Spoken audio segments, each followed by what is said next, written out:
Ya Alloh, shu muborak Ramazon oyida do'stimni o'zing panohingda asra. Uning avvalgi va hozirgi barcha gunohlarini mag'firat qil. Bilganini ham, bilmaganini ham kechir. Agar qalbida og'irlik bo'lsa, yengillik ber. Agar yomon odatlari bo'lsa, ularni tark etishga kuch ato et. Uni nafsiga g'olib qil. Do'stimdan o'zing rozi bo'l. Qadamlarini to'g'ri yo'ldan ayirma. Ota-onasiga uzun umr, baraka ber. Ularni umra va haj ziyoratlariga olib borishni do'stimga nasib et. Uni hech qachon kambag'allik bilan, muhtojlik bilan sinama.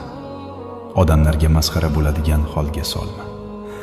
Rizqini keng, qalbini pok, yuzini yorug' qil. Ramazonni uning hayotida yangi